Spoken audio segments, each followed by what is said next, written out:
In the next 10 days, On Your Marks will be hosting an imaginative essay writing routine suitable for both junior and senior schools. If you need the On Your Marks interactive workbook for imaginative compositions prior to the lessons, kindly contact us on 0724 09 44 72. Remember, it is 10 days, 10 lessons, and 10 essay samples. So welcome to the third lesson of the routine. I hope you remember Chris telling us about Konambaya. He only needed to mention that place for us to unravel the kind of setup it was. So was with the maths assignment. When we were looking at Miles' expository essay about how youth can conserve the environment, you all saw him allude to Alvita and Montano with their Samaritan app. That point was easy to make and was home as soon as we discovered the Samaritan setting. Why was it important to strike a familiar setting with us? What do you gain by building on what the reader already understands? Number 1, you save yourselves winding explanations in the name of background. You only have about 45 minutes, remember? The background should not eat into that. Number 2, you manage to economize on language and space. We said the upper B and A candidates have economy of language. You only have 3 pages. A familiar setting saves them for the real deal. And then, number 3, you manage to connect and strike an understanding with the reader, in this case, the examiner, first. They do not struggle to get you. If you are writing for yourself, you would choose what fascinates you most. But since you are writing for the examiner, you shall also dwell on what they are interested in. It is important, therefore, to know the profile typical of a NEC examiner. It is important to know what they would love to hear from you. Typical NEC examiners are adult males and females. They are mostly practicing teachers of ages ranging between 26 and 60. Very, very few examiners are younger or older than that. They are sourced from different parts of Kenya, representing diverse cultures. They come from different schools, some boarding, some day, some mixed. All schools are represented, national, extra-county, county, and even local ones. They are a population that serves their country by working for NEC on a national exercise. They want to grow professionally as well.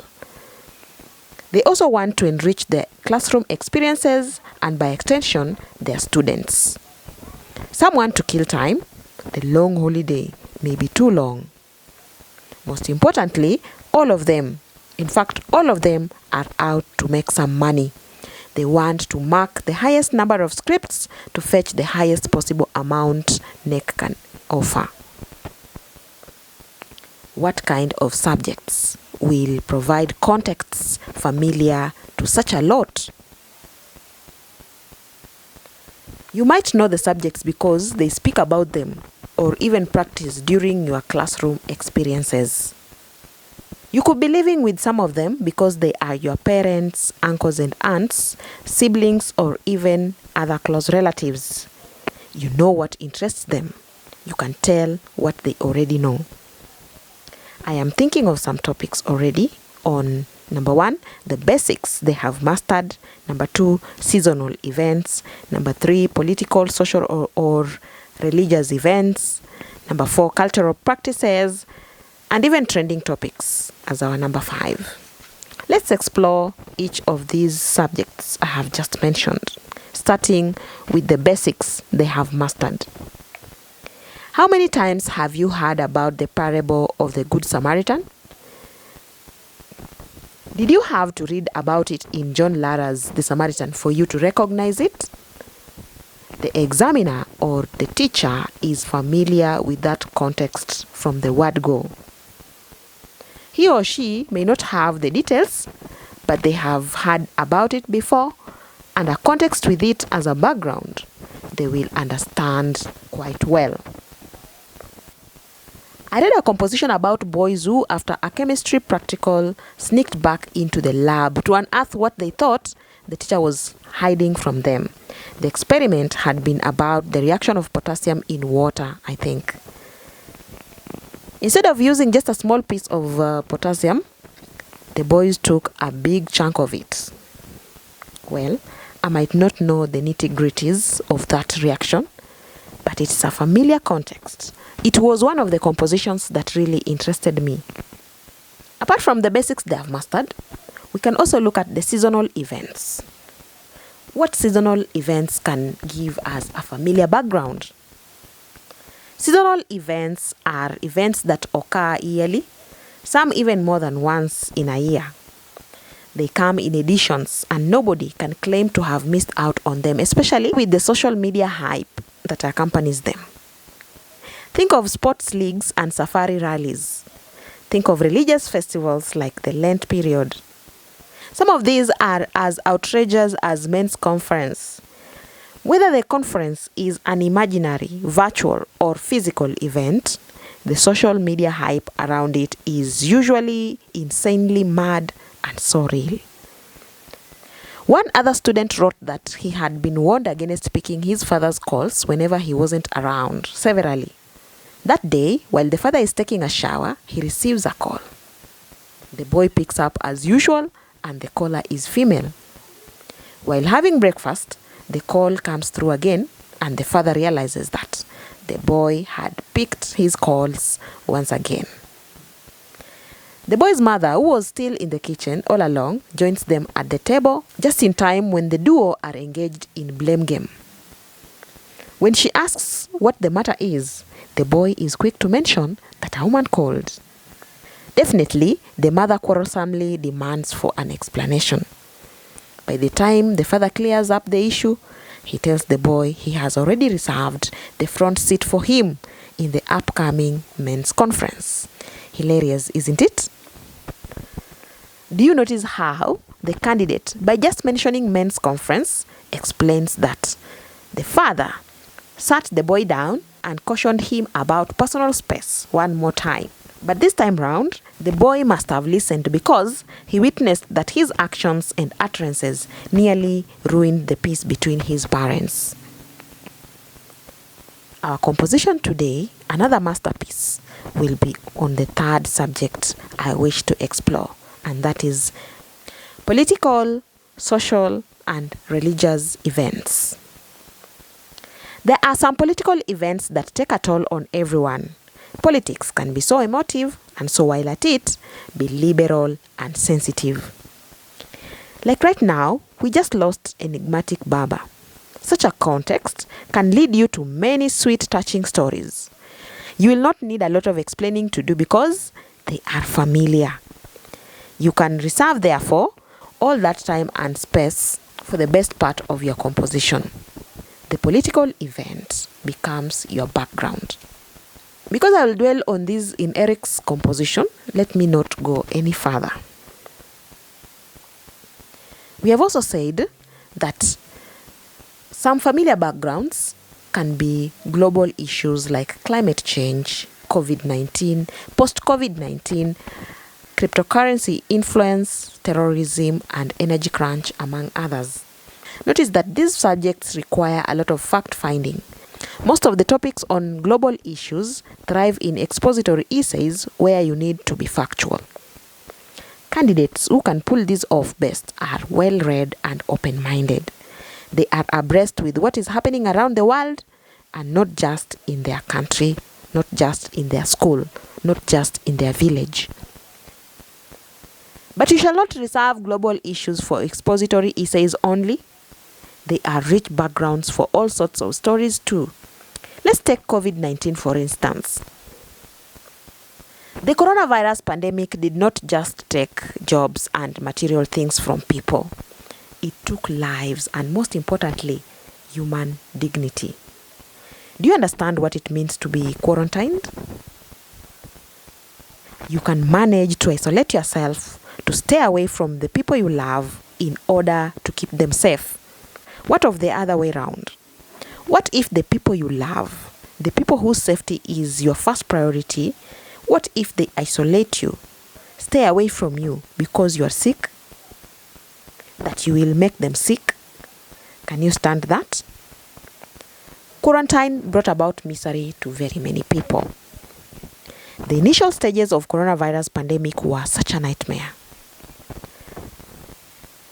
A face mask has never been that costly and on such a high demand. Do you remember that the first batch of donation to Kenya by I think the Jack Ma Foundation disappeared into thin air? Do you remember the container with face masks, sanitizers and other protective gear could not be traced? For a moment, I thought that was the end of us. Then pop, I started seeing people wearing vitenge masks and I sighed with relief. Kumbe mask ni nguo tu. Thereafter, through innovation, Kenyans began making protective gear and hand sanitizers by themselves, and we grew. Of course, we had to run into a scandal, the KEMSA scandal, where again we supplied air like Ted and Seima. We won tenders to supply masks through backdoor like Ramdai, and inflated the cost of masks as though they were kidneys. So guys, listen to this paragraph of a composition. Anyone will have the COVID-19 background unfolding before their eyes the moment they start reading such a paragraph. It goes, I hid under the bed when they knocked on the door. 5 masked health workers had come for me. It was Elena's fault. She had spilled the beans while in quarantine. And how exactly is my teenage son connected to this Elena of a girl? Mother asked impatiently. He is the last person she kissed, a rude female worker said curtly. Familiar backgrounds will save you from long explanations. Invest in them and tell us only what you need to tell us without losing us.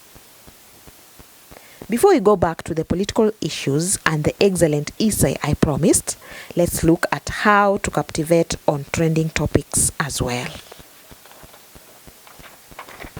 Check the Google search bar on your smartphone right now. What is popping up and prompting you to search? Mine was Nottingham Forest versus Manchester United that day. But today it is Samia Suluhu. Samia Suluhu is popping up. What pops up is what is trending currently. Just like the media, that is TV and radio, influence what topics we are talking about today, social media decides what trends at a particular time. Trending topics can be social, political, religious, legal, medical, and even economic. Some pursue just a small angle of these, including fitness, lifestyle, relationships, travel, education, content creation, health and nutrition, sports, among others. The day I was recording this, history was repeating itself, but in Tanzania. President Samia Suluhu had won Tanzania's poll with 98% of votes. I almost added, while the rest of the opposition shared the remaining 2%. If Fathers of Nations is anything to go by, the new ruler of Zimbabwe should be watching his back. Somebody is about to overtake him. Simba Ibarosa too. By the way, they should all step up because I think Africa's elections should be won by 101%. I hope you get the sarcasm. The international community, remember that which clamped on Zimbabwe a structural adjustment program to revive its economy? Yes, that one. The international community was concerned about Tanzania's post-election turmoil. Do you think Kenya, Tanzania's immediate neighbor, is concerned? If Kenyans at the Kenya-Tanzania border were crossing over to join in the protest, was that concern or was that support? That begs the question, what kind of help does Tanzania need right now from us? If we were capable of saving anyone, who should we save Tanzania from? From its protesters or from its president? Those are the two sides of a coin. The chapter on familiar context on Honio Marx was put together when Ferdinand Omanyala was sprouting. He was trending. Sporting activities in schools had just returned after the corona break. So in one of the compositions, whose instructions were write a composition explaining why sporting activities should be encouraged in schools, we developed a paragraph around Ferdinand Omanyala. Sports enable individuals to recognize and nurture their talents. Back at Friends School, Kamsinga, if Omanyala never took his love for sports seriously, he would probably have ended up the sulkiest and slowest employee in some government office for choosing a wrong career path. The fastest human on the planet began as a rugby player, but while at the University of Nairobi, he discovered that his star would shine brightest if he turned athlete. His is a story of hard work, sacrifice, and resilience. In his interviews, it is apparent his sprinting muscle is no natural gift but a nurtured one. Therefore, in our schools, sporting activities can awaken and grow raw talent into professional sportsmanship. You should notice that the mention of the learning institutions Omanyala went to, first of all, enlightens the reader who might not have had any specific information about him. Secondly, this paragraph puts the reader on the same page as you. You are using a famous athlete to justify your statements in a way that makes a lot of sense and inspires. The reader can relate their own struggles with Omanyala's and eventually has some take home. If they have children, they kind of finally know what to do with their talent back at home and in their schools. So now, let's look at Eric's A+ composition. I typed it too so that you can follow it better, but the 2 pages of his handwritten work are neat and legible. Remember, if you use our Honio Marx workbook, you will get used to the neck experience faster. Limited space, limited time. Our workbooks have the neck spacing and font specifications. 3 pages, each 22 lines with double spacing. You cannot use either of the margins. Let's read today's composition. It begins with a chant. God asks for only 10%. Who are you to ask for 50-50? Are you God times 5? Rex and I were on the forefront. We were among the relentless, peaceful demonstrators that urged we stormed Parliament. The crowd multiplied quickly and surged forward. Its destination, Parliament building. Everyone was right to fear for our lives. Word had spread on social media like wild bushfire.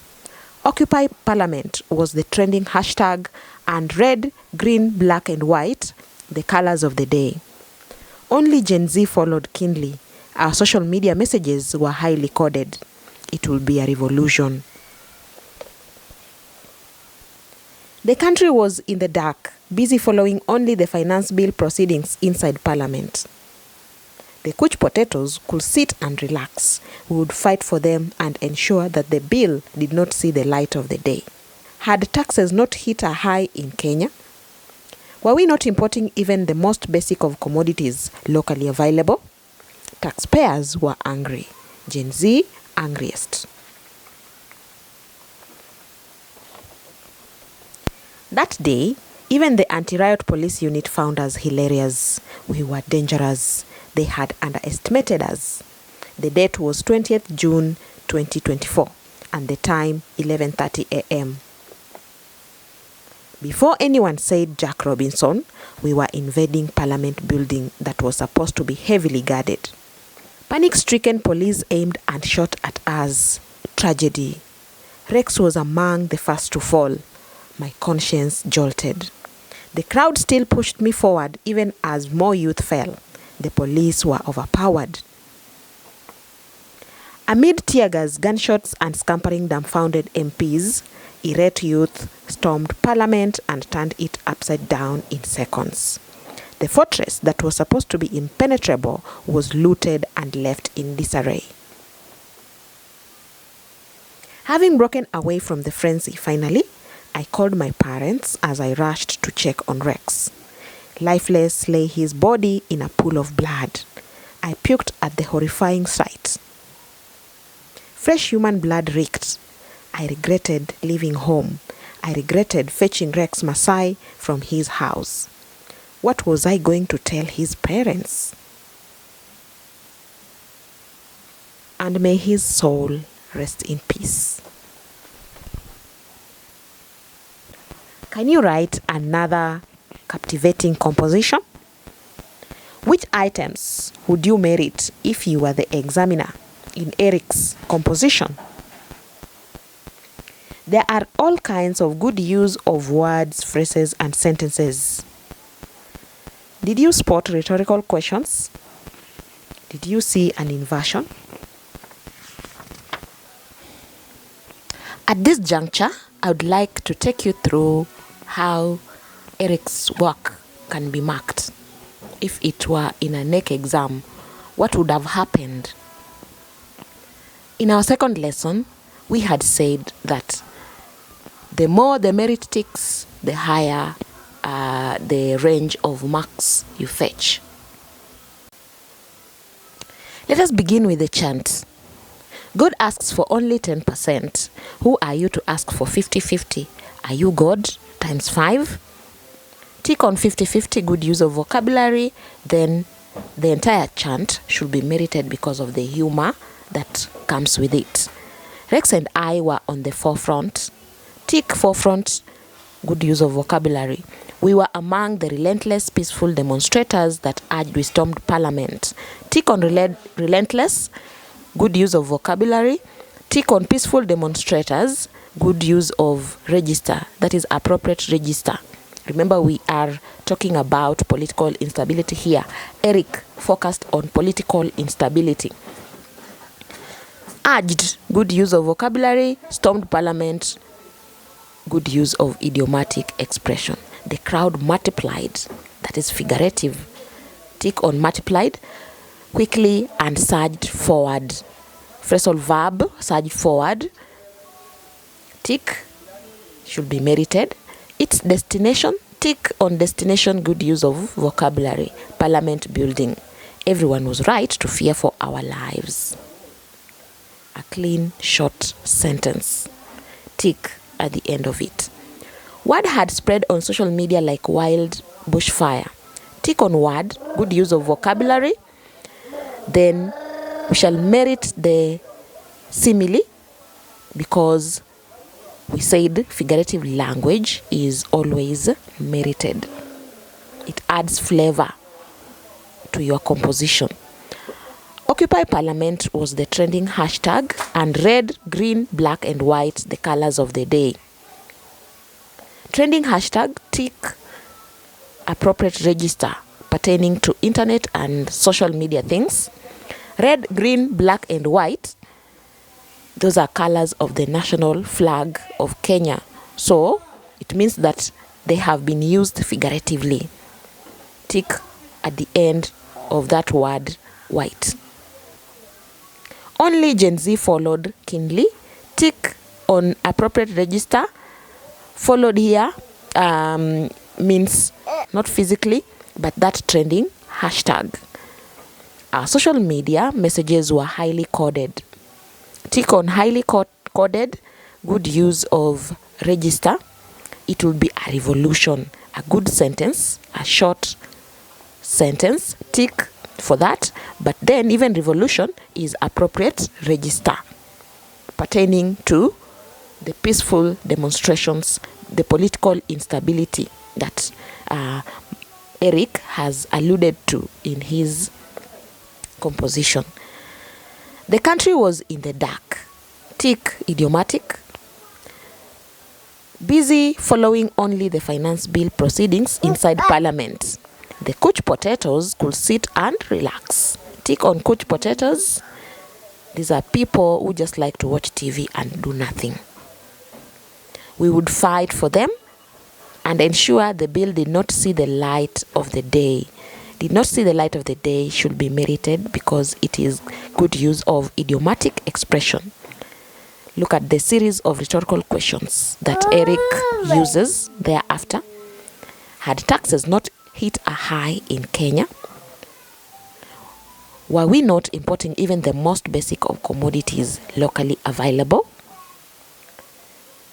Taxpayers were angry, Gen Z angriest.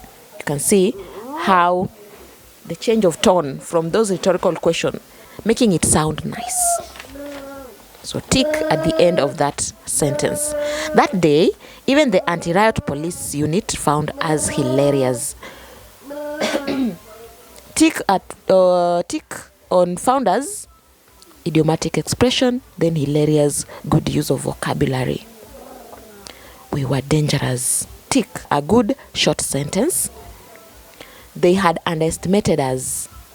Another tick. Not necessarily because it's a short sentence, but because of the good use of vocabulary, underestimated. The date was 24th June 2024 and the time 11:30 a.m. The change of tone should be merited at the end of that sentence. Before anyone said Jack Robinson, that is an idiomatic expression, tick, we were invading Parliament building. Invading, good use of register, referring to protests, anti-government protests, that is political instability for that matter. We were invading Parliament building that was supposed to be heavily guarded. Tick at heavily guarded, which is good use of vocabulary. It has been used with precision. Panic-stricken police. Tick at panic-stricken, good use of vocabulary, aimed and shot at us. Tragedy. One word sentence. Tick. Rex was the first to fall. Tick on fall. Euphemism. It's not just fall. He was injured. He could even be dead. Tick on that. My conscience jolted. Good use of short sentence. Conscience and jolted. Good use of vocabulary. That is a good expression. Tick on that. The crowd still pushed me forward. Push forward is phrasal. So tick on that. Even as more youth fell, the police were overpowered. Tick at overpowered. Good use of vocabulary. Amid tear gas, gunshots, and scampering dumbfounded MPs, tick at that expression, scampering dumbfounded MPs. That is a phrase that should be merited because it has good vocabulary. It has been used with precision and it sounds nice. Irate youth stormed Parliament. We already merited stormed Parliament before. Merit irate, good use of irate youth, good use of register, that is appropriate register, and turned it upside down. Turn upside down is idiomatic. In seconds is hyperbole. It has been exaggerated to show how fast things happened. The fortress, that is good use of vocabulary tick, that was supposed to be impenetrable, another good vocabulary tick, was looted and left in disarray. Tick at looted, tick at disarray, good use of register. Having broken away, phrasal verb, tick, from the frenzy, good use of register, tick. Finally, I called my parents and rushed to check on Rex. Check on, good use of phrasal verb. Lifeless lay his body in a pool of blood, that is inversion, tick. I puked at the horrifying sight. Puked, good use of vocabulary. Fresh human blood reeked. Appropriate register. Demonstrations that turn violent and police have to shoot at people. There's loss of blood. So good use of register. I regretted leaving home. I regretted fetching Rex Masai from his house. The second regretted is merited because it is good use of repetition. Fetch from, that is good use of phrasal verb. What was I going to tell his parents and that last sentence is a rhetorical question, so it should be merited as well. An A+ composition may have mistakes here and there. A C candidate can have a clean composition without any mistakes. So what carries the day, we said, was language ability. Let's go back to what we ought to be talking about: familiar context. Let's focus on the familiar setting. The chant at the beginning of the essay will entice any teacher, any examiner. It will remind them of the placards they carry while on rampage over salaries. The chant is quite familiar, sending us back in time to the onset of housing levy, controversial medical covers, a rise in the pay, among others, that constituted the finance bill. At the mention of Rex, we quickly think of the Gen Z protests of June 2024. Rex, and may his soul rest in peace, died of gunshot wounds during the June 24 anti-tax protests. Kenyans took to the social media to mourn and demand justice for the young man. The young men and women protesting then printed posters with Rex's face and name around Nairobi and termed him a hero. The probe into his killing is still ongoing to date, and we hope that indeed justice will be served. May his soul rest in eternal peace, and may his death not be in vain. The mention of Parliament building and finance bill crown it all. It can easily leave one nostalgic for those were trying moments for almost everyone, including even the president himself. The Gen Z protests thrived on hashtags that at first other generations could not relate with. Occupy Parliament, what was that? But after 20th June 2024, the country began to take notice.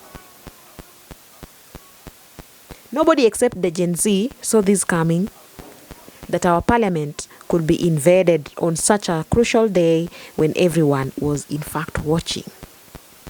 Clearly, Eric did his research well.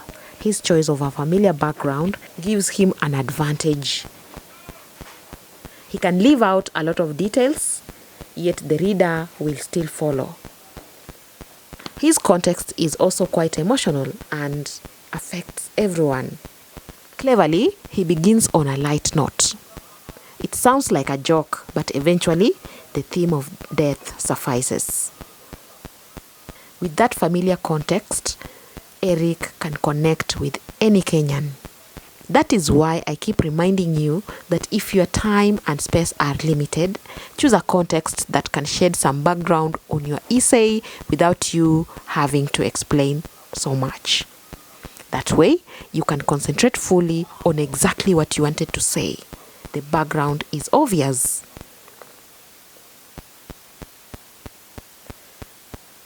That marks the end of our lesson today. If you need a copy of Hone Your Marks for Imaginative Composition, do not hesitate.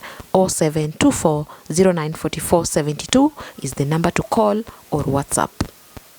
Other Hone Your Marks series include the Read Fathers Again routine and the Read the Samaritan Again routine.